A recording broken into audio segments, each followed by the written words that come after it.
Саламатсыздарбы урматтуу көрөрмандар. Бүгүнкү биздин темабыз вазоктомия.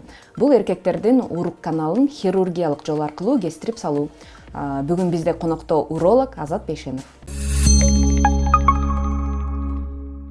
Саламатсызбы, Азат? Алгач вазоктомия деген өзү эмне айтып берсеңиз? Саламатчылык. Эми вазоктомия бул хирургиялык жол аркылуу эркектердин контрацепциясы. Вазоктомия бул урук чыга турган каналдын бир нече бөлүгүн хирургиялык жактан кесип, анан бууп коет эки жактан. Ошонун аты вазоктомия деп аталат. Вазоктомиянын эки түрү бар. Бүт эле түрлөрү хирургиялык жол, бирок хирургиялык жолдун эки түрү бар. Бир түрү скальпель аркылуу, эми калтаны бир аз тилип туруп, 1,5 сантиметр тилип туруп, ошол аркылуу урук чыга турган каналды чыгарып, ошону эки жактан кесип туруп, өзүнүн бир нече бөлүгүн алып туруп кесип коет. Анан мындайча айтканда бескальпельный метод. Бескальпельный метод Кыргызстанда жасалбайт. Бул чет мамлекет, чет өлкөлөрдө жасалган операция бизге келелек. Бирок анын мааниси кички бир тешик жасап туруп, тешиктин көлөмү 1-2 мм болот. Ошол аркылуу урук чыга турган каналды алып кесип коюп, скальпельный, анан бескальпельный айырмасы аябай деле чоң. Скальпель менен жасаган операциянын татаал жагы биринчиси кровотечение, кан чыгышы мүмкүн операциядан кийин. Экинчиси инфекция болушу мүмкүн, сезгенүү пайда болот. Анан убакыт боюнча көбүрөөк убакыт кетет. А бескальпельный метод ал түрүндө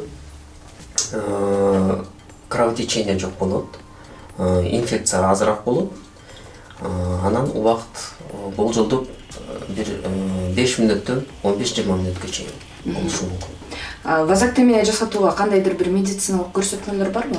Вазоктомияны жасатууга медициналык бир эле көрсөтмөсү бар. Бул эгерде эркек айырмасы жок канча жашында балалуу болбошуна өзү макулдук берсе, ошондо вазоктомия жасалат. Анан дагы бир түрү бар, вазоктомия жасаган башкача бул операцияны вазорезекция. Бул аденома предстательной железы ачык метод менен жасаганда, открытая аденомэктомия. Ошондо жасаганда, ошондо вазорезек жасайт. Анткени бул аденоманы алгандан кийин ошол урук чыга турган канал аркылуу инфекция өтүшү мүмкүн. Ошондо урук чыга турган канал аркылуу инфекция өтүп, жумурткалардын орхоэпидидимит архит деген ооруга алып келиши мүмкүн. Ошон үчүн вазорезекцияны ошол эле гана түрдө жасайт. Вазоктомияны жасатам деп негизи кандай бейтаптар кайрылат сизге? Вазоктомияны жасатам деп көбүнчө эми интернет аркылуу маалымат алып, балалуу болууну каалабагандар ошолор эле кайрылат. Процедуранын өзү кандай өтөт? Мисалы үчүн бейтап сизге келди, кайрылды, андан аркысы кандай? Процедуранын өзү эң биринчи эми сөзсүз түрдө анализ тапшырыш керек. Аларды кадимкидей эле анализ, гепатитке анализ тапшырат, жалпы анализ кандыкын, заараныкын, анан сөзсүз түрдө инфекцияга анализ тапшырыш керек. Анан УЗИ жасаш керек.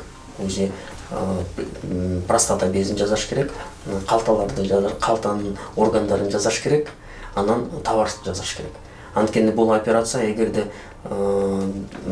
инфекция пайда болсо, ошол органдарга таасир тийгизиши мүмкүн. Эгерде ал органдар эң башынан баштап эле ошондой проблемалары жок болсо, анда операцияга шарттар жакшы болот. Мисалы үчүн бейтап кайрылды дейли, бала чакасы бар, чоңоюп калган, мындан ары балалуу болгусу келбейт.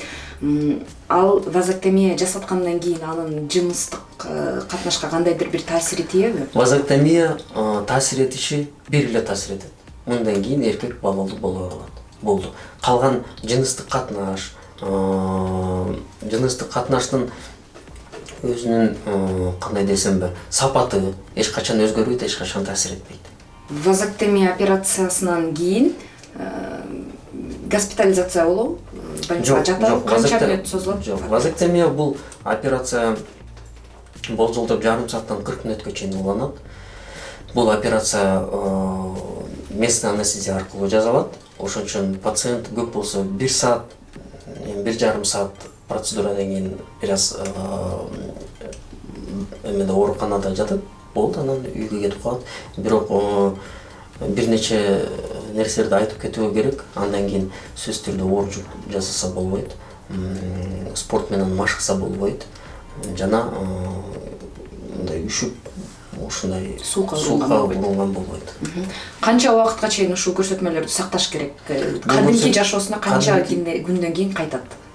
Кадимки жашоосуна болжолдоп бир жумадан 10 күндүн ичинде кайтса болот. Жыныстык катнашка дагы ушунча жыныстык катнаш 2 жумадан кийин. 2 жумадан кийин. Вазоктомия жыныстык жол аркылуу жугуучу инфекциялардан коргой алабы? Вазоктомия жыныстык аркылуу катнаш аркылуу инфекциялардан, вазоктомия бир гана жумурткаларга эле инфекция тийбейт. Болду, калгандарга бул коргобойт. Вазоктомия жасаткан киши өзүнө кандай кам көрүш керек? Вазоктомия жасаган киши өзүнө мурункудай эле жашоосу болот, эчтеке өзгөрбөйт. Кадимкидей эле, мурункудай эле кандай жашачу ошондой эле жашай берет. Эчтеке таасир этпейт. Вазоктомия жасаткандан кийин кандай коркунучтар болушу мүмкүн? Кандай осложнениялар пайда болушу мүмкүн? Вазоктомия жасаткандан кийин операциянын өзүнөн кийин мен жана айтып кеткендей эле операциядан кийин кровотечение болушу мүмкүн.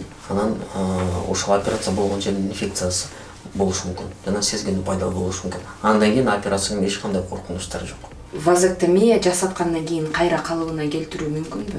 Вазоктомия жасаткандан кийин кайра калыбына келтирүүгө мүмкүнчүлүк бар. Бирок 100% эмес. Акыркы суроо, вазоктомия процедурасынын Кыргызстан аймагында баасы канча? Кыргызстан аймагында бул операциянын баасы жеке менчик клиникалардын ичинде 5000ден 15000ге чейин сомго чейин жетет. Бизге конокко келип бергениңиз үчүн сизге чоң рахмат. Сизге да рахмат, мени студияга чакырган үчүн. Урматтуу көрөрмандар, бизде конокто уролог Азат Бейшенов болду. Сак саламатта болуңуз.